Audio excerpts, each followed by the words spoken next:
Macius's words carried down the halls of the Iron Sun as he and his Terminator elites stalked the flagship's black and oft-neglect spinal corridors. 10,000 years. 10,000 years I waited for that bastard to die, and he gives leadership to you. You! Some upstart whom never knew the glory of the siege of Terra! What an unforgivable act of betrayal. I cannot, will not accept it. My company is stronger, Barbanon. Stronger than your company. Stronger than anyone else's in this damned warband. And certainly stronger than a dead man's word. Where are you? Where are you, Barbanon? I know you cannot hide forever, you fool. Best come out now. I may grant you a warrior's death. Macius called, his tongue slick with venomous loathing. Barbanon would not answer the call. A warrior's death would not serve him as well as survival, after all. He knew Macius would be coming for him. He even knew the cornate freak would be foolish enough to try direct confrontation. So he gathered his allies and schemed how he'd overcome Macius and his lackeys. What he didn't count on was one of his heretics feeding violent scrap code to his arming servitors before he could don his armor. Barbanon was not a praying man, but in his heart of hearts he beseeched the gods to lay a curse on whatever damned traitor Macius had recruited to the task. So there he was, unarmored, armed with naught but a bolt pistol, and scrambling through the narrow gantries of the Iron Sun in an effort to escape his almost certain doom. Hate and the knowledge of his one way out were all that kept him going. He pressed on, far ahead of the lumbering brutes behind him, squeezing himself through tunnels and ducts never meant for an Astartes, and trekking through derelict and defiled chambers where neglected Neverborn made their nests. Macius has no vision. He began to hear the voice of his mentor whispered amidst the blowing of steam and thrum of power nodes overhead, signaling that he must be close. Should you find yourself betrayed and surrounded, with your enemies closing in. He came to a grate leading into a room with a weak light source. He removed the grate carefully before crawling through and rising to his full height. Go to the blackest depths of the Iron Sun. Before him there was a door. In section 14-H, find the door marked Diabolus Nox. He approached the door and turned the handle. It would not move, either being locked or too rusted to function. He could not tell, and he did not care. He would not let this deter him, however. Soon his full strength and weight of his transhuman physiology was brought crashing against the ancient portal, sending it flying off its hinges after 2 hard batterings. What little light there was in the room advanced timidly down the steps, halting a mere 4 meters down as if afraid to move on. What you find down there will lift whatever siege you find yourself under, and ensure your reign thereafter. Barbanon descended into the abyss without a second thought. I give you this, and my grand company, because I know you will forge it into a mighty empire. The darkness was pervasive, spreading over his vision until even his gene-enhanced eyes couldn't see the steps in front of him. I know you will do this, but not for me, not for an emperor, not for a war master, not for a primarch, not for a god, and not even for your brothers and cousins. Barbanon stopped as the ground ceased to fall beneath his feet. He stood on solid ground, cold and smooth. You will do this solely for your own sake, because to be an emperor is what you want, what you have always wanted. As his eyes slowly adjusted, or perhaps the darkness merely receded, Barbanon saw before him the mummified corpse of an Astartes slumped against the wall, a sword, black as midnight, clutched in the cadaver's left hand, and a baroque bolt gun that gleamed like the Terran moonlight in its right. In the distance, Barbanon could hear the clanging clatter of heavy Saramite steps. His enemies were closing in, and he was cornered. Analyzing his surroundings, he supposed Macius could fit a Terminator in through the stairs, but only one at a time. There was a chance, a slim one at that. Macius would be the first to come down if he knew Barbanon would be there. He wrenched the sword from the corpse and made his preparations, crouching quietly in the darkest corner as he focused on the ever-closening sound of footsteps. It stopped. "Barbanon, I know you're in there."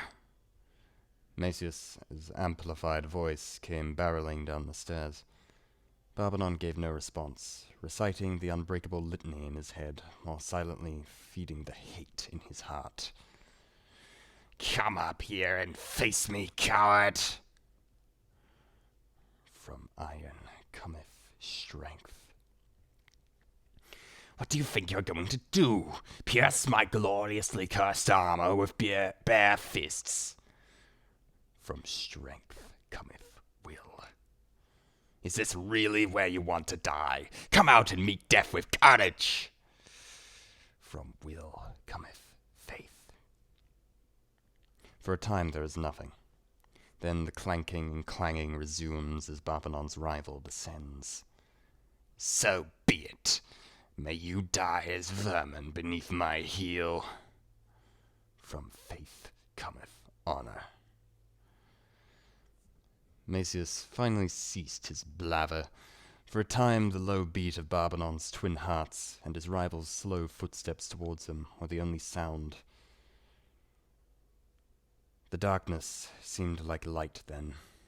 He'd grown accustomed to squinting forward, such that he could clearly see Macius's towering and armored form descend to the final step, meters from his corner. Barbanon moved like a coiled spring unleashed, lunging forward with a midnight blade wreathed in flickering black flame upon activation as he pointed it straight for the warsmith's unhelmed face. "From honor cometh iron!"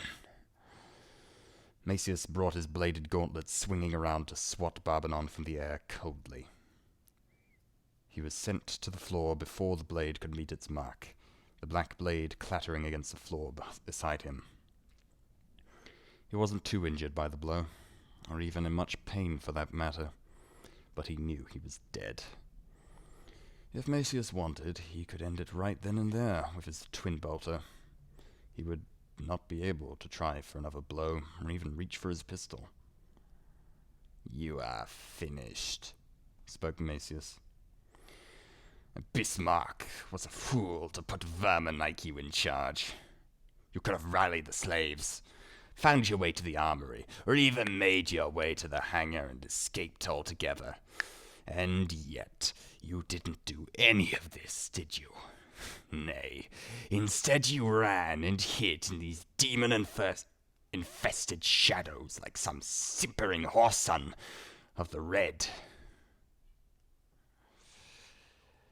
He underpinned his words with a single bolter shot as he put a round in Barbanon's left calf. The shock went straight up his leg and caused all his instincts to fire up as the explosion tore open his flesh and cracked bone. "You have no honor! You are worthless, pathetic, and spoiled! At least show me something Bismarck might have seen in you, damn it! You corrupt my memory of his genius enough with your mere existence in his plans!" The Terminator Lord stepped closer, staring down his quarry contemptuously. "Iron within, iron without. chanted Barbanon, as he subjugated the pain, forcing himself to speak clearly. He may be doomed, but he'd be damned still if he would not have the last word. You wish to know why he chose me over you? Barbanon began to sit upright, but Macius's heavy foot pressed him back down. Enlighten me. I have something you forsook millennia ago. A power you cannot even comprehend, let alone utilize. For all your competence in battle, all your experience, your favors from the gods, you do not have what Bismarck wanted in a successor, and you never will. Macius said nothing. You're too hollow. Nothing changes for you, nothing matters. You fixate on destroying the Imperium because it's the only purpose you have left. But what will happen when we finally bring its rotting structure down? What will you do? What will be your new reason for living? Well, I can tell you now, brother. It is nothing. You may continue to conquer aimlessly for a few millennia, but in the end you will die, alone, sacrificed on the altar of another's ambition. Think on that after the satisfaction of killing me fades, brother. Barbanon smiled, his eyes carrying vicious animosity. Macius returned the stare from behind his iron mask, that iron front. The look in his eyes told Barbanon that he chose his last words perfectly. He could have sworn he heard a faint drumming then, almost like a soft heartbeat around them, as they locked eyes. The drums broke, however. "This is where you die, and I take what's mine," said Macius, his voice dead and metallic as he raised his power axe to finish him for good. But, just as the axe rose fully, there was a thunderous burst of a bolter shot at the far end of the room, followed by a crackling lightning trailing into Macius's hand. A burst of energy ruptured from the warsmith's hand, and indeed from all points across his forearm as some malefic force rendered the limb inoperable. His axe fell uselessly beside Barbanon's head. The drumming was audible and clear in Barbanon's head now, the beat repetitive and strong. Who dares? Macius howled in pain and fury as the hand holding his twin bolter searched for the source of the shot, stepping off of Barbanon to assess the new threat. Barbanon could just see it, a moving shadow darting seemingly in all directions at once as it lively dodged the clumsy twin bolter trying to find it. Bolts and sparks of lightning erupted from the thing's bolt pistol again and again, hitting Macius's war plates in places they'd pierced just deep enough to cause pain. Seeing his chance, Barbanon grabbed the midnight blade again, and tried to rise, scowling as new pain flared from the burst stump below his shattered kneecap. "Keep going," demanded a thought he knew was not his own. With no leg to stand on, he endured the ignominy of crawling up to behind Macius, reigniting the midnight blade and sending it plunging forth through the relatively soft back end of the Terminator's armor. Black fire and white lightning hissed and cracked against ceramite and flesh as the blade dug deeper into his enemy. He did not stop thrusting until the blade had speared Macius all the way through and broken his outer armor. Macius died. There was no final threat, no roar or curse. The blade burst his twin hearts, and he simply stopped. Barbanon carefully pulled the blade free from Macius's armor, which would serve as his tomb for now, and looked for the corpse. "Are you the weapon Bismarck spoke of? What are you?" He dragged himself back into the corner, holding the midnight blade in front of him. The shadow descended from the wall, taking the form of a fully armored raptor as it looked upon Barbanon, its eyes now glowing like and coursing like twin tempests in the creature's avian helm.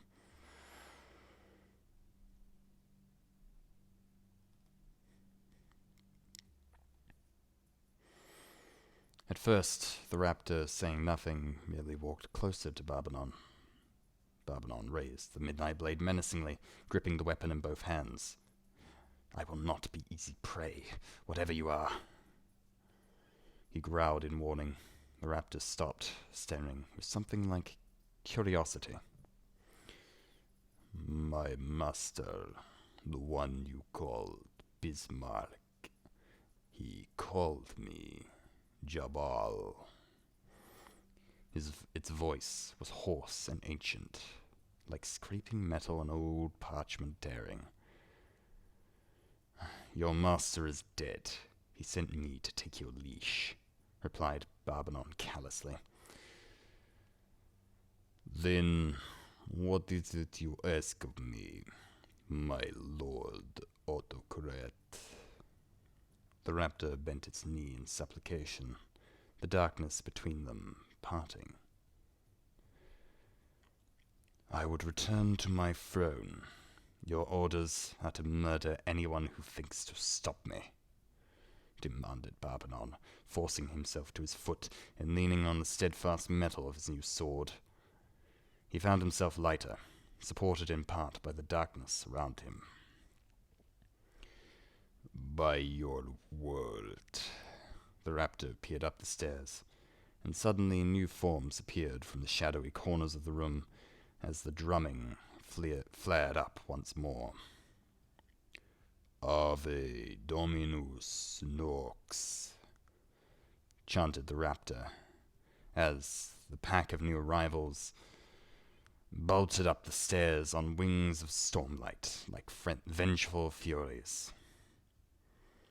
Slowly, Barbanon climbed the steps after them. He heard roars of fury and shock from the sounds of battle, reaching a crescendo above him before dying down as quickly as it started.